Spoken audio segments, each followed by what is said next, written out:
I didn't realize my son only came home when he needed something until the day he walked through the front door with the same careful smile I had seen too many times before. At first, I thought I was imagining it. Parents often see patterns that aren't really there. We worry too much. We read too much into small things. But over time, certain moments start to repeat themselves in ways that are hard to ignore. And one quiet afternoon, standing in my kitchen while my son talked about his latest problem, I suddenly understood something I had been slowly avoiding for years. My son wasn't coming home because he missed me. He was coming home because he needed something. My name is Harold, and I'm 72 years old. I've lived in the same house for almost 45 years. It sits on a quiet street lined with maple trees that turn deep orange every autumn. The house isn't large, but it holds more memories than I could ever count. My son, Daniel, grew up here. When he was young, this house was never quiet.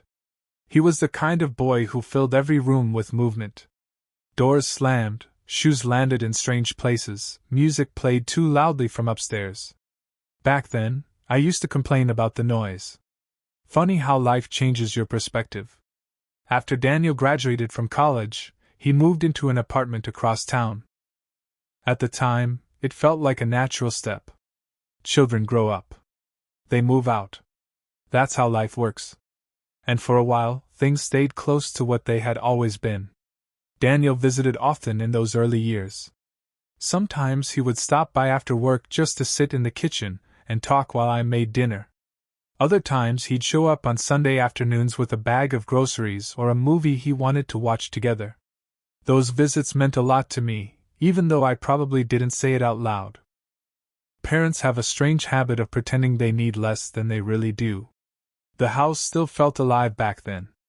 But slowly, things began to change. At first, the changes were small. Daniel got a new job that demanded more of his time. The visits became less frequent. Instead of dropping by during the week, he started coming only on weekends. And then only some weekends. Whenever I asked how things were going, he always gave the same answer. Busy. That word became the explanation for everything. Busy with work. Busy with friends. Busy with life. I told myself that was normal. When you're young, life moves quickly. You're building something for yourself, and the world expects a lot from you. But eventually I began noticing something else.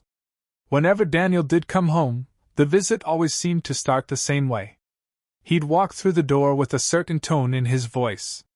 Not unhappy exactly, but thoughtful. Careful. "Hey, Dad," he'd say. "Hey, kid," I'd answer. We'd talk for a few minutes about ordinary things. The weather. Work. Whatever had happened that week.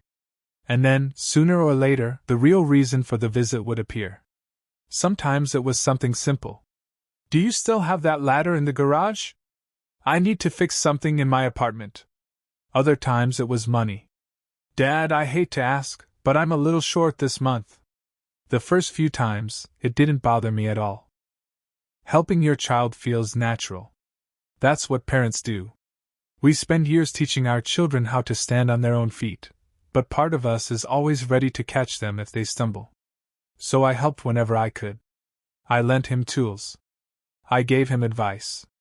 Sometimes I gave him money. Each time, he promised the same thing. "I'll pay you back." And sometimes he did. But more often, the subject quietly disappeared. Still, I didn't mind. At least, that's what I told myself. What I didn't realize at first was how the visits had slowly changed. When Daniel was younger, he came home because he wanted to. Now he came home because he needed something. Weeks would pass without hearing from him. Then suddenly he'd appear at the door. And almost every time, there was a reason. A favor. A problem. Something he couldn't solve alone. I remember one Sunday afternoon that stands out in my memory. I had been sitting on the porch reading a book when I heard a car pull into the driveway. Daniel stepped out of the car and waved. "Hey, Dad." It had been almost 2 months since his last visit. We went inside and sat in the kitchen. For a while we talked about his work. He told me about a difficult client, and how tired he'd been lately. Then he looked down at the table and rubbed the back of his neck. "I hate asking this," he said. And before he even finished the sentence, I already knew. "I can't explain exactly how you know these things as a parent. You just do." That afternoon he needed help with the deposit on a new apartment. The place he had been renting was being sold, and he needed to move quickly. He didn't have enough saved. "Just until my next paycheck," he said. I nodded and wrote him a check. He thanked me twice before leaving. After he drove away, I stood by the kitchen window for a long time watching the empty driveway. That was the first time a strange thought crossed my mind. I couldn't remember the last time he had come home just to see me. Still, I pushed the thought away. Parents are very good at doing that. We make excuses. He's busy. Life is stressful. Things will slow down eventually. But over the next few years, the pattern continued. Daniel's visits grew even less frequent. Sometimes 3 months would pass without seeing him. Then suddenly he'd show up at the door again. And almost every time, there was a reason. Once he needed help fixing his car. Another time he needed money for a medical bill. One winter he asked if he could stay in the spare room for a week while his heating system was being repaired. I never said no. But something inside me began to change. Not anger. Not resentment. Just a quiet sadness I couldn't quite explain. Because the house still looked the same. Daniel's old bedroom upstairs still had the same bookshelf he built in high school. The walls still held faint outlines where posters had once hung. But the life that used to fill this place had slowly faded. And now the only time my son came home was when something had gone wrong in his life. The moment everything became clear happened on a rainy Thursday evening. I was in the living room watching the news when the doorbell rang. Daniel stood on the porch, rain dripping from his jacket. "Sorry for dropping by," he said. We went inside, and he sat down at the kitchen table. For a few minutes we talked about the storm outside and the traffic on the highway. Then he took a deep breath. "Dad, I'm in a bit of trouble." That was when something inside me finally shifted.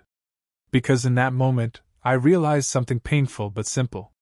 Every visit had started this way. Not once in the past few years had he come home just to sit with me and talk. Not once had he said he missed me. He only came when life had pushed him into a corner. I helped him that night, just like I always had. But after he left, I sat alone in the living room thinking about the pattern that had quietly shaped our relationship. It wasn't Daniel's fault entirely. Life moves quickly when you're younger. Responsibilities pile up. Time disappears into work and family and obligations. Sometimes you don't notice how far you've drifted from the people who once stood closest to you.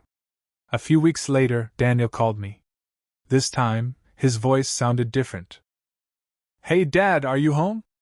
"I am. Mind if I stop by?" When he arrived, he didn't ask for anything. We sat on the porch together watching the sunset. For a while neither of us said much. Then he spoke. "I realized something the other day," he said. "What's that?" "I only seem to come here when I have a problem." I looked at him but didn't answer right away. After a moment he added quietly, "That's not how I want this to be." We talked for a long time that evening.